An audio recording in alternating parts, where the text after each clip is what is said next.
Hi, I'm Annette Blankenship with Together Forward Business Coaching, and today I'm here to answer your questions. And today we have one about why each stage requires a different way of leading. You've heard me talk about the different stages of business in my videos. And so today I want to work through each phase or each stage so that you can see and understand maybe where you are in business. And so being able to understand this not only helps you to pinpoint where you are and what solutions you might need to put in place, but it also helps you to see what you might encounter at those next levels. And so being able to understand this is going to help you for the long game. So when we talk about the different stages of business, the first stage is the foundation phase. And this is where the goal is simple.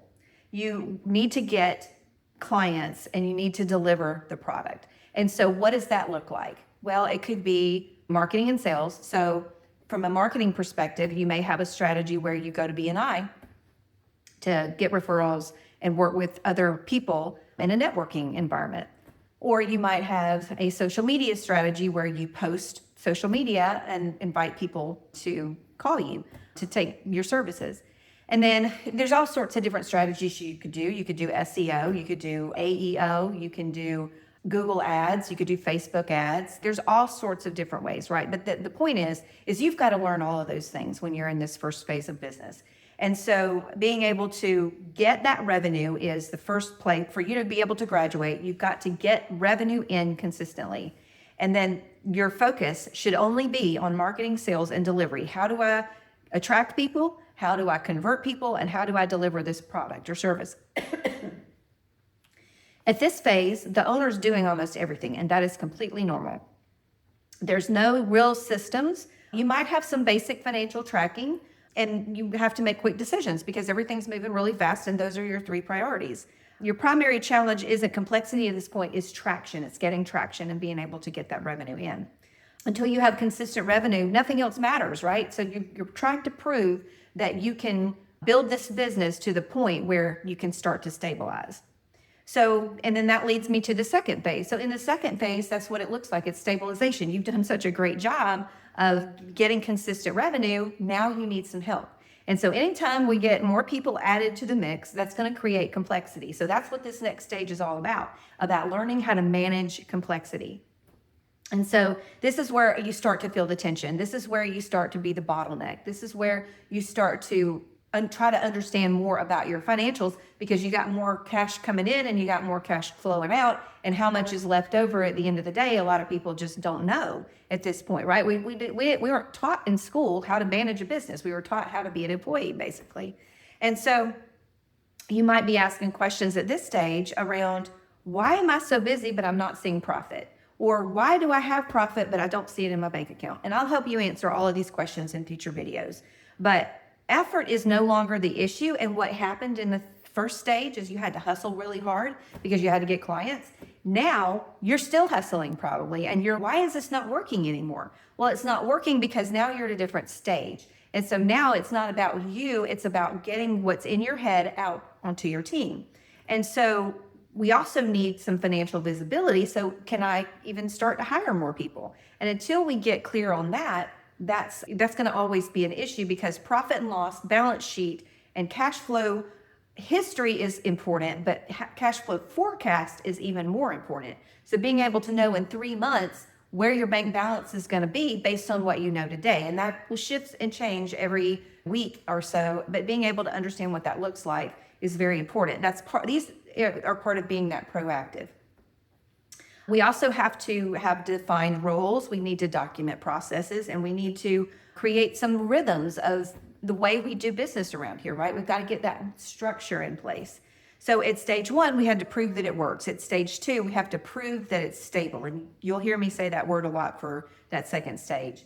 So a lot of people plateau here because they still have stage 1 habits. They're still at that marketing, sales, and delivery. They don't know that there's that stabilization piece before they can ever grow and scale, right? So now that we've talked about marketing, sales, and delivery in stage 1, in stage 2, it's about the financials, it's about business freedom, and it's about creating clear direction for you and your team. And then in stage 3, this is where we have Some people are still the bottleneck. Revenue might be more stable, but then the challenges shift because you are the only leader. You can't be everywhere all of the time, so you might still be the bottleneck. Performance doesn't always improve after hiring.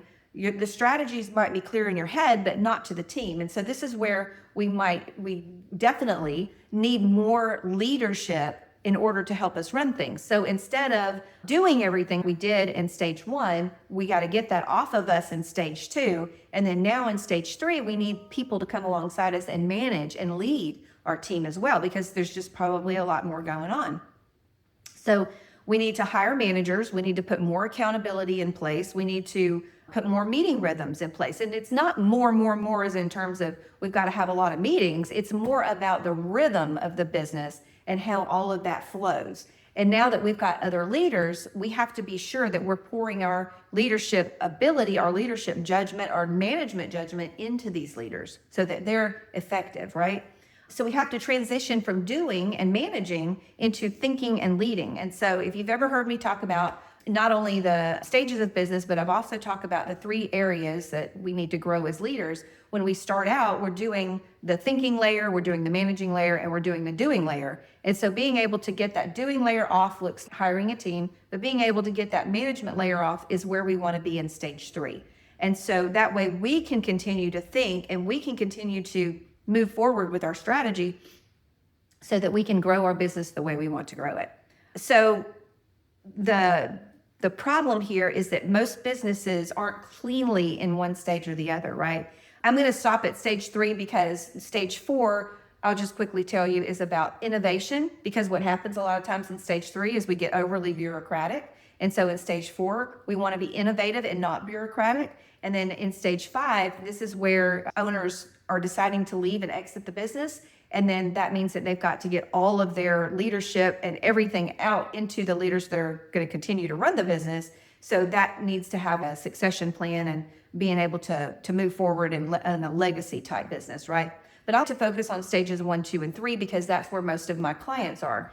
And so, like I was saying a minute ago, you're not in one stage cleanly. A lot of times bad habits that developed in stage 1 carry over into stage 2, and we have to clean those up. And then sometimes when we're in stage 2 and we're trying to get to stage 3, we have to clean up those stage 2 problems, right?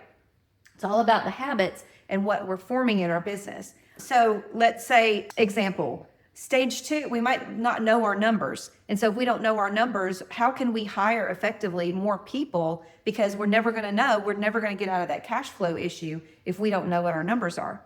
Or if we don't understand what our strategy is, why would we need more people if we aren't clear on what that is? And so being able to price correctly, we don't want to take those pricing problems from stage 2 into stage 3 because we're not profitable, right? Who wants to break even? We got to fix those problems in stage 2.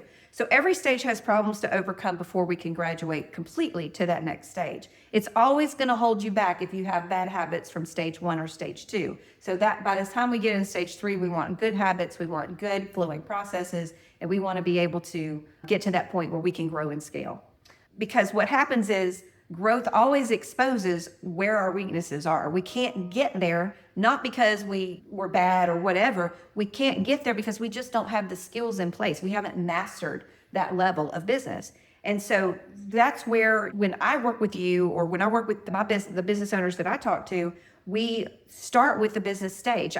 We go through a whole list of diagnostics that I have, but we start with business stage because once I understand what stage of business that you're in by looking at what habits you have, then we can start to figure out what skills do we actually need to learn so that we can move into that next stage and then being able to not only in that next stage, but what's a priority. So that's the whole next level of diagnostics. Once we determine your stage, now we take a look at, okay, do I need financials? Do I need systems? What do I need first in order to make the best use of the resources that you currently have? And so that's part of what we work through on what I call a clarity call. And I call it a clarity call because we're doing exactly this. We're getting on this call and we're working together. It's not a sales call. It's just for me to diagnose what's going on in your business and to help you to understand how to move forward and being able to get the results that you're looking for. And so if we make the right move at the wrong time, then that's just more strain on you. But if we make the right move at the right time, That's where we create more of a stability in each one of these phases. So if you're thinking, I'm not sure what stage I'm in, or maybe I know what stage I'm in, but I'm not sure what comes first, that's where usually a good sign that you've outgrown your current structure and you might want to get some help. So there's no pressure, whatever stage you're in. I'm here to help. I'm not here to judge. I'm not here. We've all been through it. Even being in the corporate world, I grew as a manager. I grew as a doer. I grew as a manager. I grew as a leader. So these are all phases and just skills to learn. It's not anything that's you should feel ashamed of if you don't have it in place, or we just all move through that progression. One of the things that my husband says is evolve. He does a word of the day, and he had a word evolve, because that's what we all do every day. We evolve from one to the next. So I'll put the link below in this video, and if you want some help and you want to get on that clarity call, I'll put the link to that in this down at the bottom in the comments. So again, I'm Annette Blankenship with Together Forward Business Coaching, and I will see you in the next video.